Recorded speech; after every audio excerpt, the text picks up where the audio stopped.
We are in the fabulous home of Dr. Shelley Jefferson Hamler. Welcome, ladies. It's always a pleasure to be able to have you in my home. And this is going to be exciting because Mrs. Gladden and I are here just to reminisce and talk about all the wonderful things about Woodward.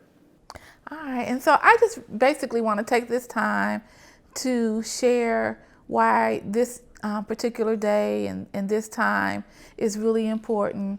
We just recently celebrated the Woodward High School class of 1978, just recently participated in our 45th high school reunion. And in preparing for the reunion, I just became so excited looking back at all the pictures and just reminiscing and remembering all of those good times that I had and my fellow classmates had as it related to just being students, being young, not knowing a whole lot, coming to school every day, seeing you all as professionals, but not really knowing the complete and total story that I know that you all have now. And so one of the things that I've come to the realization when it comes to history, I realize that every day we live, we're making history. So I just want to take some time, just to be informal with the two of you to talk about what does history mean to you? I know that, when I was a student at Woodward, you all, for the most part, based on what conversations we've had, you were all just starting like freshly into your careers. But, as a student, you have no way of knowing that because you're just coming to school. You don't know anybody's story. You're just wanting to have fun. So I wanted to take this time to hear the individual stories that you both have as it relates to you being professionals, you being educators, administrators, your time at Woodward, like how was that significant? So if you wouldn't just mind sharing, that would be so awesome.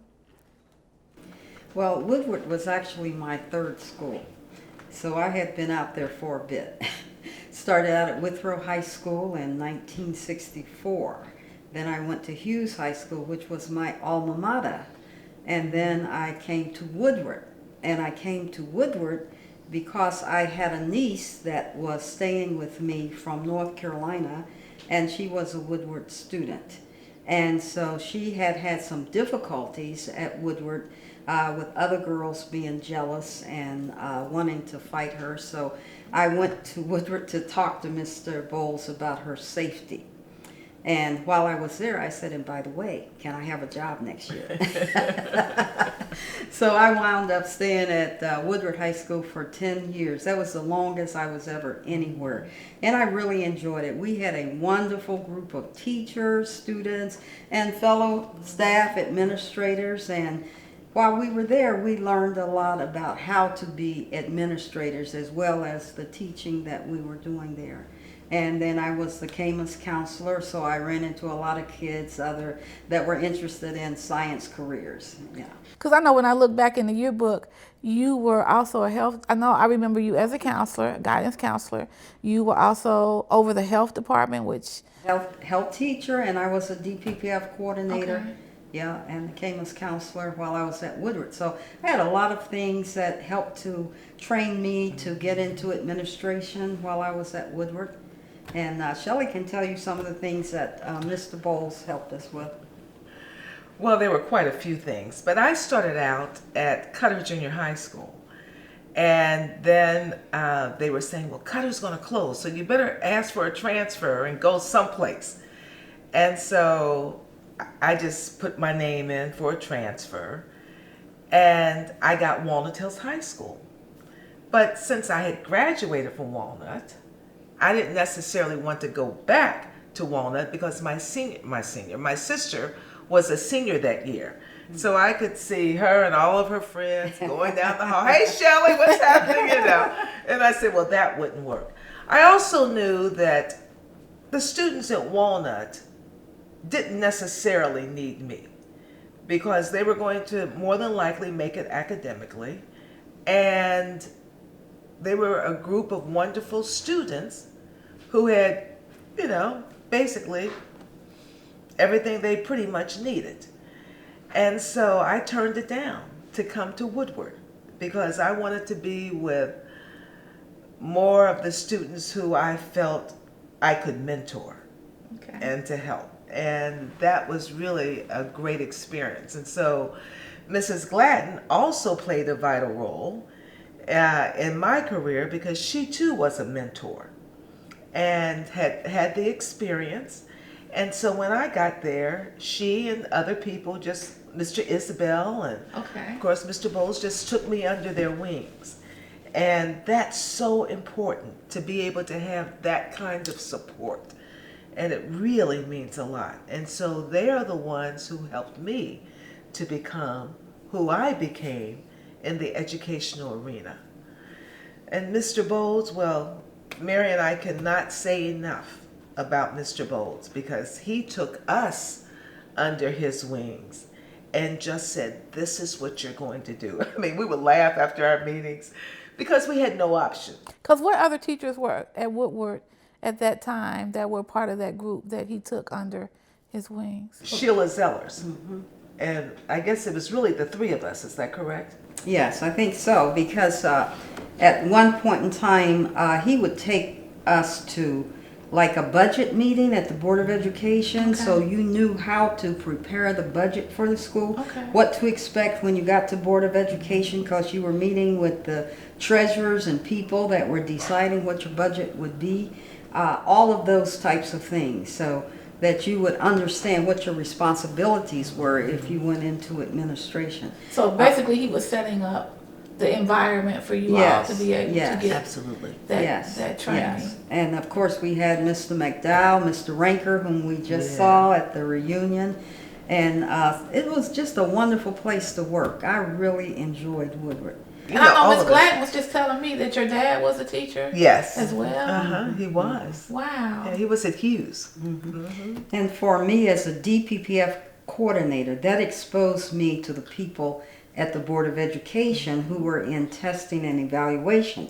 So from that position, that's how I got to the board. I was the first black person to work in testing and administration at that time, where you gave the Walnut Hills test, you gave the Otis Lennon at 3rd grade, and teachers were always surprised when I got to school to give the test, because they had never seen an African-American person come to give those tests before.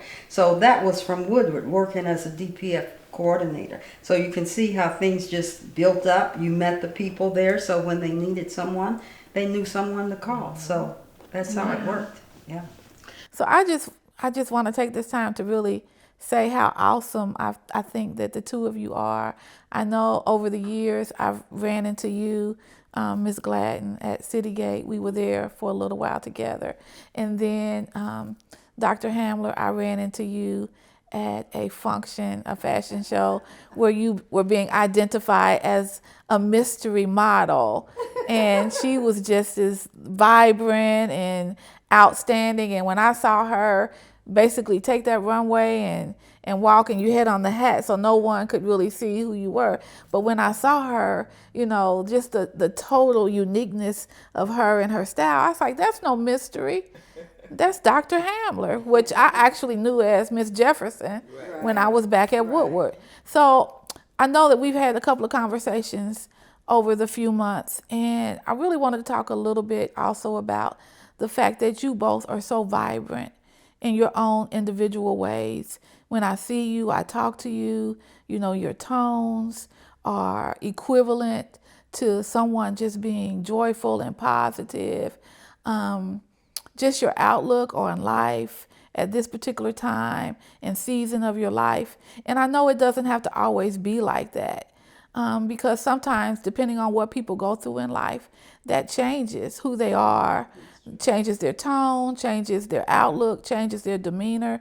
But I just really want to take this time to ask you individually, what do you attribute to your energy and, you know, your positiveness? And well, I always tell everybody, we did not grow up with money. That's for sure. I grew up in Avondale, and wonderful life. And I tell everyone that we were wealthy because we had the wealth of love. And that to me is so very important, to know that you have those family values, and that you have parents who want the best for you and who are going to make sure you do your best. That's for sure. And surrounding yourself with wonderful people. Not only did Mrs. Gladden and I work together at the school, but we socialized together. I mean, we enjoyed being with one another. And I think that's so important. I just think you just have to have a positive attitude. And of course, God has to be right there by your side. And you have to be right there by his side. I'm blessed to be able to enjoy life and to be able to be surrounded by great people. And it makes all the difference in the world, especially when you can pay it forward and give it back. And it's so awesome that you're saying that, because I had a situation a few months back and someone was just asking me, like, Denise, what do you like to do for fun? And for the first time, I answered that question really differently. I said, it's not so much what I like to do as it is the people that I'm spending time with. So I can really feel how important that is just by hearing you say that we do have to consider the company that we keep. I know for myself, I've always considered myself a people person, but as I've gotten older and, just wanting to learn how to protect, my mental well-being, my mental health, you do have to consider, the relationships that you have, the times that you're spending, whether you're being encouraged or discouraged, whether it's positive or negative. So that's so important. So thank you for sharing that. Absolutely. And so what about you, Ms. Gladden? Well, I think that a lot of it comes from how you were raised, the family, if there was joy in your family, if your parents were there. When I was born, my mother died, but I was raised by my aunts temporarily until my dad remarried. And it was fun. It was joy. They put so much into my life. And all through my life, there have been people that have fed into me. And all of those people were doing things that would uplift you. They were never trying to tear you down. And I think that's so important when you're raising children, to give them that hope, to treat them so that when they're adults, they will do the same thing with their children. The joy of the Lord now, is my strength. When I was little, it was playing, it was having fun, it was going to church, going to Sunday school, so that you were learning the right things to do, not to do, and also just knowing that you're loved by God. That's the greatest thing, to finally have a relationship with Jesus Christ. To know that no matter what you've done wrong, it has been forgiven. That's something that gives you joy. That's going to make your day. You're never going to be low and depressed, because there's nothing you can do that he will ever stop loving you. So that kind of is the center of my life, just knowing that I'm loved unconditionally. I don't have to worry about, does my husband love me enough? Do my children love me? If I have the love of the Lord and Jesus Christ, that's my joy. That's the joy of your strength. I love to live. I love going out to exercise. I love volunteering and helping those people that need that. And it just makes your life so much worthwhile when it's centered on who you're supposed to center it on. Not yourself, not what you have, not how much money, how much education. That means absolutely nothing in the whole realm of things. So we're all the same. We all have the same opportunities. But today, so many children are not exposed to church, not exposed to the Lord, not exposed to those things. And so that's one of the ways we need to reach out. There's so many young people killing themselves, killing each other. And it's because they don't have that knowledge that we had, that someone raised us to know, that nothing is so bad you cannot be forgiven. You don't need to take your life. You don't need to go out there and shoot somebody, because a life is valuable. So when those things are happening, we know that we're failing. Schools are failing. Churches are failing. There are just too many of our young people that have lost. They're just lost out there, and they need someone to give them a helping hand. Thank you both for sharing and giving that insight. So if I were to ask you both, what when you look at where we are, 2023, almost 2024, and I know 45 years, it's a lot of time to look back. When you look at the differences in generations that have come along since then, what do you see? What differences do you see? For since me, that time? the biggest difference, parents and technology. When you were in school, you didn't want me to call your mom. No, sure did. Because your mama was going to take care of that situation.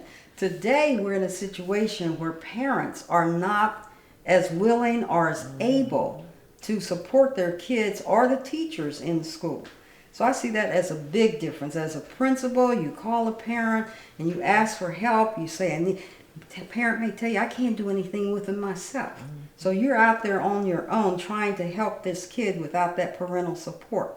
Or I've had parents say, call the police on their own kid. So you're in a different situation. When you were in school, parents were in charge. They wanted the best for their kid, the best education. And I think parents today do too, but they may not know how. You might have a parent-teacher meeting with 1,000 students and 10 parents show up.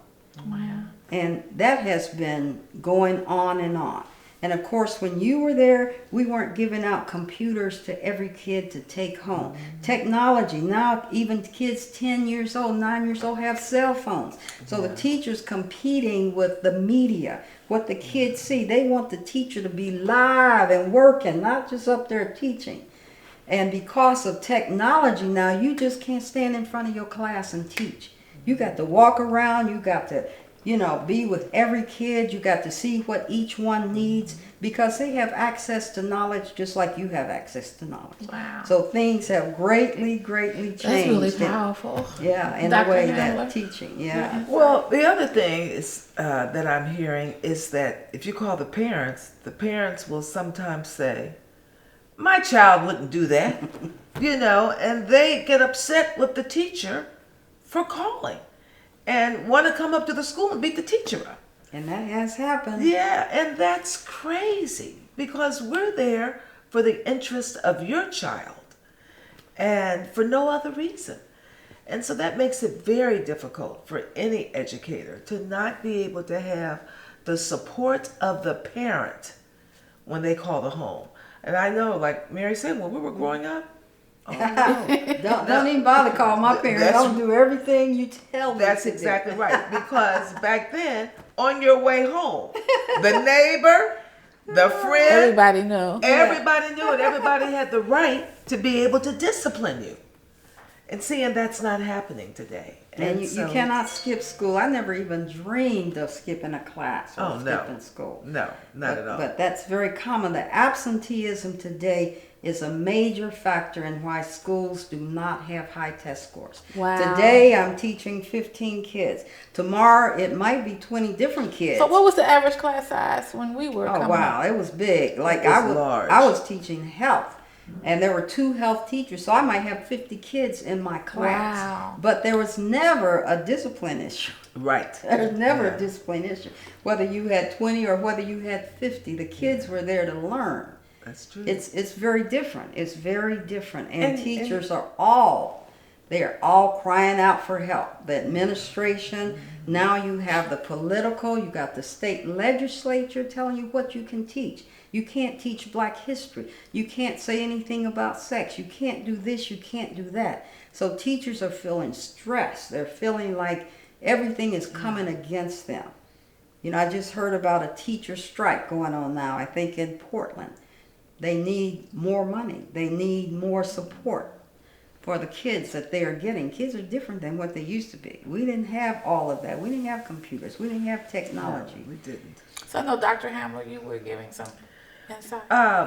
Well, when she was talking about the large classes, I never will forget. Mr. Ranker said, I need you to have 2 more students in your class. And this was an English AA class. Wow. And I said, Mr. Ranker, that's going to give me 40 students. Yeah. He said, I know, but don't worry. But you can do handle it. You can right. do it. That's And now that you all say that, I never it never, I mean, because when you're there as a student, you don't look at all of those dynamics. Yeah. But I never knew we probably had just as many students in our classes Oh, yeah, back much then than more we than- do now. oh, yeah. But we yeah. were still able to learn. I don't Yeah. remember, the disruption being so that it was so out of control It wasn't. that we couldn't learn. Yeah. So, but you said even 45 years ago, we Right. possibly had Oh that yeah, number because there of was no students. teacher contract that mandated a class size back in that day. So I could have 50 kids in a class, sitting on the windsill, Right. doing different things, but they were still learning. We were still teaching, and you didn't even say, "Hey, this is too many kids." Well, what were you going to do? There's only 2 teachers teaching that subject in the school. All of them had to have it to graduate, so you had to take them. So there was, not a problem. So, with all of the experience that you all have gained over the years, have you had opportunities to mentor other teachers, other administrators? Well, I've had an opportunity to do it, but it's personal. Okay. People who I know who have asked me and all of that. But even year before last, I was back at Northwest School District and was directing a summer program. So that was great because I enjoyed getting back into that environment. And so, yes, I was a mentor to those teachers and we remained friends. And so they'll call for different advice or anything else, but however I can help. And then I'm involved in other programs where we have educators. And so it makes it nice, for them to be able to glean knowledge from people who have had that experience. And so, Dr. Hamler, can you tell me a little bit about, because I know that at one point you were an advisor for the modeling club. How did that come about, even with your own past profession as a professional model? How did the two connect? Well, when I went to Woodward, I was pulled in 50,000 directions, and Betty Tuggle said, "I need for you to take over this modeling club." And I said, "Well, Betty, let me get acclimated to the school and everything." And she said, well, I didn't say Betty, I said Mrs. Tuggle. And she said, "No, just come on." And so it just happened. The same thing with the drill team. I was never on drill team. And they said, "No, we need you." Mr. Bowles probably said that. "We need you to be in charge of drill team." And I said, "Okay. All right." We had no option. But we were also, Sheila, Mary, and I were at basically 99.9% of all activities and games. Yeah, I had cheerleaders, basketball, football. I had track team. I drove the track team to Columbus every year for track meets. We had an outstanding girls track team. Yes, oh we my did. God. I enjoyed taking them to the state track meet. They were awesome. They were awesome. So when you're a teacher, you want to give back. You want to work with those kids. And I've been happy to say that several of my students have become teachers.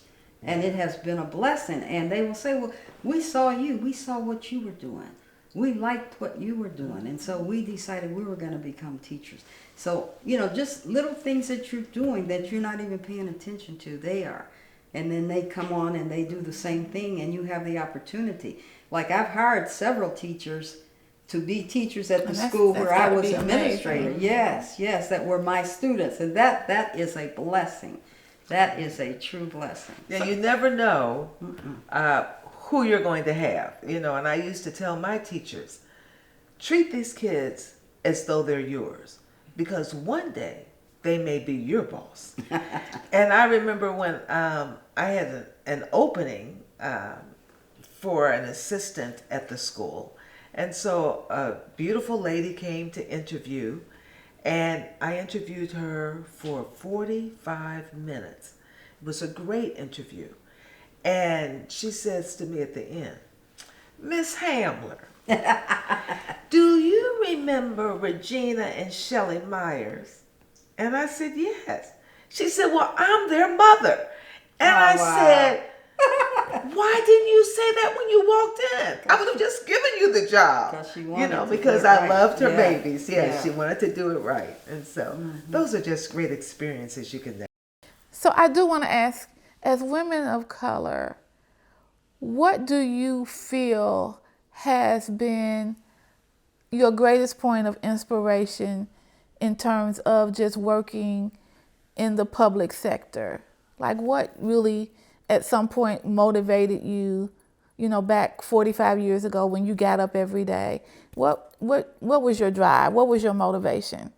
Mine was just love of kids. I always wanted to do that. And it was the best thing. It was not a burden. It was not a chore. Right. But each day, just think about that. You had 30 different kids in your class. You knew almost all the kids in the whole school, hundreds of kids. Kids that loved you. My kids, let me know how much they cared.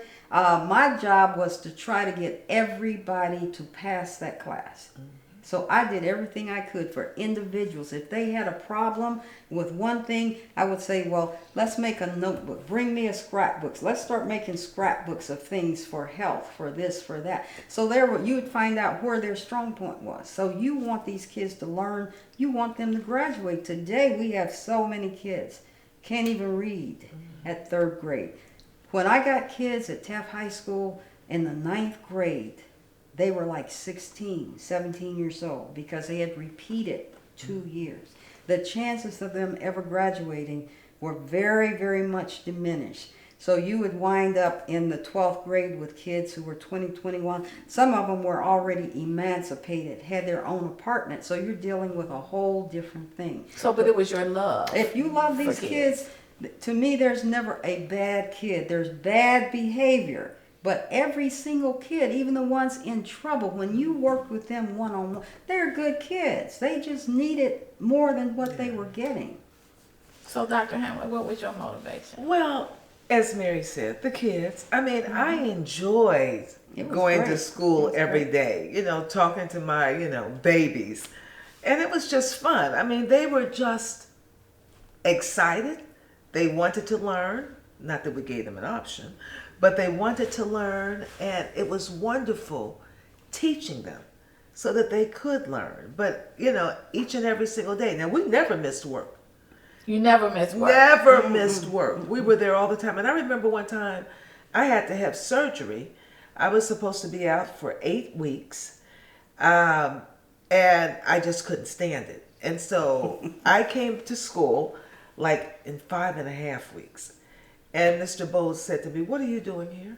And I said, "Well, this is where I work." He said, "You weren't supposed to be here." And I said, "But they said if I felt like it that I could come." He said, "No, if you have to be here, you can only work a half a day. That's it. And then you have to go home." And so that was just because I missed the kids. I wanted to be there. I enjoyed seeing them, still communicate with many of them, and I just love it. I just enjoy it. They include me in their parties. I went to a 60th birthday party. Oh, wow. Yes, Stephanie Stubblefield. Okay. Yeah. And so I went with Regina Myers. Monthly. So you still have some of those connections? Absolutely. Absolutely. Yeah, they visit me. We visit each other. We'll go out and just have fun. And I'm thinking, okay, why do they want me to go out with them? Because I am a clown. I am a nut. But you both have so much energy. Getting to my next point, I know you shared a little bit about, what keeps you going in terms of your exercise. Coming from families that were very loving and caring. And one of the things that I see that I feel like is a challenge right now for women of color, people in general, but women really learning how to protect their mental well-being.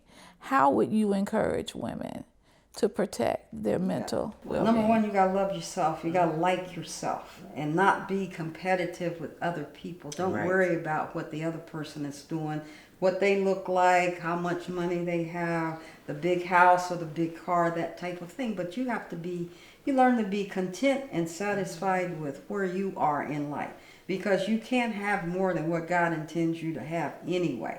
So I think that's a secret of life, is learning to accept where you are and being content with that and loving it. You got to enjoy your life. I love life. I like to go out. I like to volunteer, help people. I like to go exercise. I know you like to move, because when you came to the reunion, a song came on. You were like, "Denise, come on, do a few steps with me." That's right. So you just have to keep giving back. I think you have to keep giving back. You just can't just keep taking in for That's yourself. right. You got to be willing to give back. I love church. I love my church. I love what they're doing with young people, teenagers. Oh my gosh, teenagers flocking to the church, young people giving their life to Christ. We don't have enough of that. We do not have enough of that today. Dr. Hamler? Well, I just think living your life to the fullest. I don't let small things bother me. I don't stress. Stress triggers those cancer cells. And I just try to stay positive all the time. I'm always happy. I'm always excited to speak with my friends. People would always say, how come you smile all the time? And I said, because I love my life. You know, I have nothing to be sad about. That's for sure. So it definitely is a blessing. And as Mary said, you know, having God and keeping God in your life makes all the difference in the world. You know, that's for sure. But I just, I enjoy people. I enjoy seeing their success. You can't be jealous and envious and all that other crap. I mean, that's ridiculous. You know, we all can't be the same. We all can't have the same amenities and different things in life. That's for sure. Some have more, some have less. Do what you can do with what you have. And Wow. make the best. That's powerful. Do what you can do with what you have and make the best. But Denise, you know, one of the best things is when your class invited me to come back to the reunion. And I know I've been Dr. back- Hamler was, were you out of the country or just out of town. Okay. Yes, but to go to that reunion and see kids that used to be 16 who are now 60, and then their class of 83 had their reunion the same night. So I've been to your reunions at Woodward High School. I've been to Withrow's reunions, and it's great. It's great because that says that the kids, you made an impression with that kid. That kid wants you to come back and be a part of their reunion because you were a part of their life when they're in high school. High school is probably the most important thing you do. You're there all of those years. Some of the kids you've known from kindergarten. Some you come to when you get to high school. College, you're there 4 years. The friends you make in high school, you're going to keep probably longer than the ones you do in college. Yeah. It makes a difference. So I just really want to thank you both for this time. I know we've been talking periodically, working up to this point, and I'm so thankful for the two of you all, and I hope we have some more opportunities to come together again. Yes. And so I just want to thank you for being the awesome women that you are, and I just want you to know how much I appreciate your history and how much I appreciate knowing you now.